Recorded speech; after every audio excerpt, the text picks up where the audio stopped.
안녕하십니까? 고린도후서 89번째 시간, 사랑은 공평하지 않아야 합니다.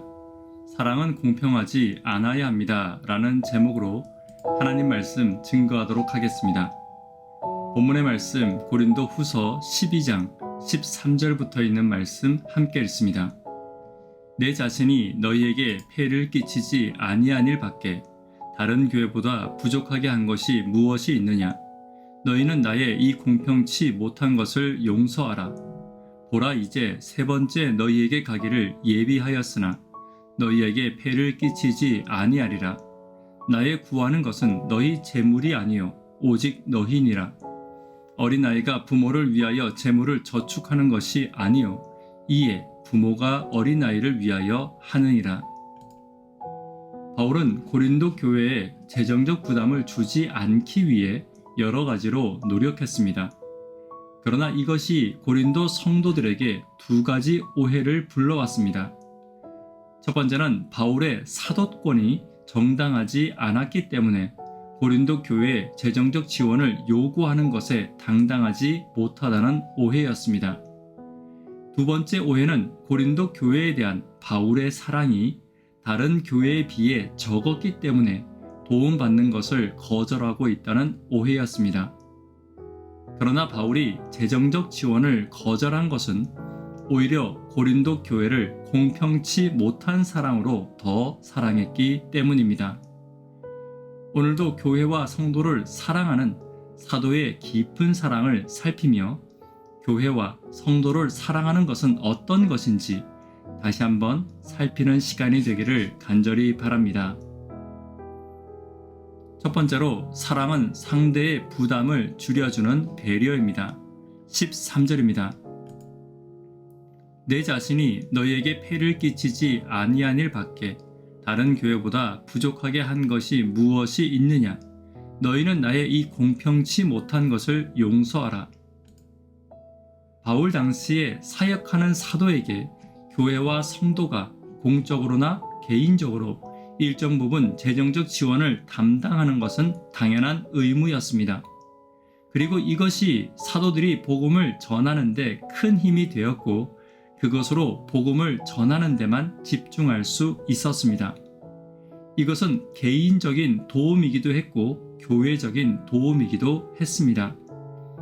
그러나 바울은 정당한 요구와 정당한 지원이었지만 고린도 교회에 재정적 지원은 받기를 거절했습니다. 왜냐하면 그것이 고린도 교회에 또 다른 오해를 불러올 수 있었기 때문입니다. 그리고 이것으로 고린도 교회의 성도들이 또 다른 시험에 들 수 있었기 때문입니다. 때때로 정당한 것이 반드시 옳은 것은 아닙니다. 바울은 정당한 것이지만 그것을 요구하기보다는 오히려 요구하지 않으므로 교회와 성도들의 신앙이 시험에 들지 않도록 배려하고 있는 것입니다. 오늘 내가 사랑해야 할 성도와 교회를 향해 작은 배려가 반드시 필요합니다. 정당함보다는 사랑으로 교회와 성도를 대하는 저와 여러분 되기를 간절히 바랍니다. 두 번째로 사랑은 공평하지 못한 것임을 기억해야 합니다. 13절입니다. 너희는 나의 이 공평치 못한 것을 용서하라. 바울이 고린도 교회에 정당한 권리를 요구하지 않는 이유는 고린도 성도들의 연약함 때문입니다. 마땅히 교회는 바울을 향해 재정적 지원을 해야 합니다. 그리고 고린도 교회는 재정적으로 부족함이 없는 교회였습니다. 그러나 사도를 돕는 일과 영적으로는 매우 연약한 교회였기 때문에 바울은 도움받기를 거절한 것입니다. 이것은 공평하지 못한 것이 아니라 연약한 그들을 더 사랑했기 때문입니다. 사랑은 때때로 연약한 자를 더 사랑하는 모습으로 나타납니다. 그리고 사랑은 연약한 자를 더 배려하는 모습으로 반드시 드러나게 되어 있습니다. 만약 사랑이 모든 사람에게 공평하다면 오히려 사랑이 아닐 것입니다. 예수님은 이 땅에 계실 때 연약한 자들과 죄인들과 병자들과 더 오랜 시간을 보내셨습니다. 그런 면에서 예수님은 공평하지 않으셨습니다. 사랑은 결코 공평해서는 안 됩니다. 예수님처럼 연약한 자들과 더 함께하며 연약한 자들을 더 돕고 연약한 자들의 손을 더 오래 잡아주는 것이 오히려 사랑의 공평입니다. 오늘 예수님의 공평의 사랑을 따라가는 저와 여러분 되기를 간절히 바랍니다. 세 번째로 사랑은 작은 것부터 기뻐하는 것입니다. 14절입니다.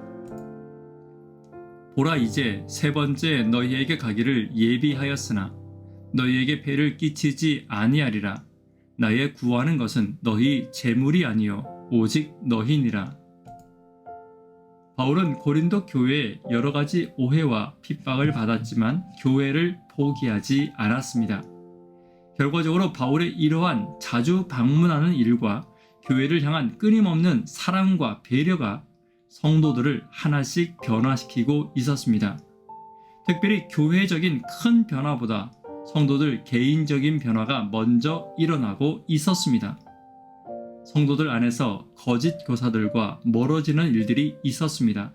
성도들 안에서 개인적으로 바울의 사역을 위해 기도하고 오히려 개인적으로 바울을 후원하는 일들이 많아졌고 그것이 그들의 신앙과 그들의 기쁨이 되었습니다. 또한 성도들 안에서 복음의 기쁨이 회복되고 있었고 말씀의 기쁨과 구원의 기쁨이 회복되고 있었습니다. 이러한 성도들의 변화는 점차 교회의 변화가 되었고 바울의 포기하지 않는 사랑이 점차 열매 맺는 과정이 되었습니다.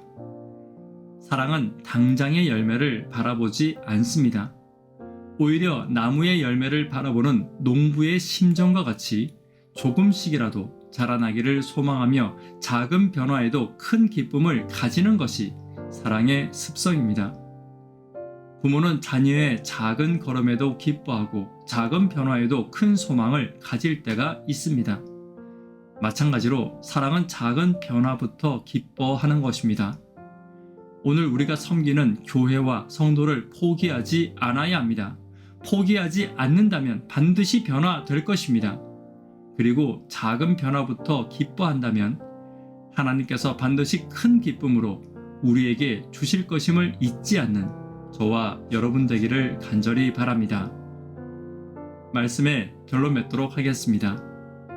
교회와 성도를 향한 우리의 사랑이 어떠해야 하는지 본문을 통해 살펴보았습니다.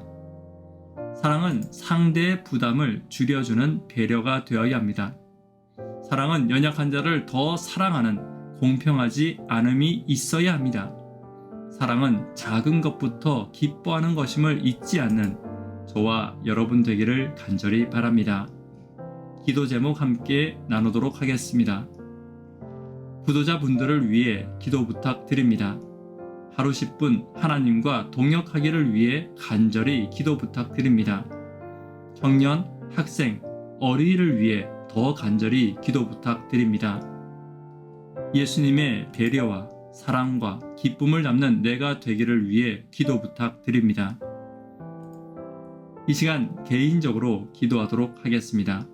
감사합니다.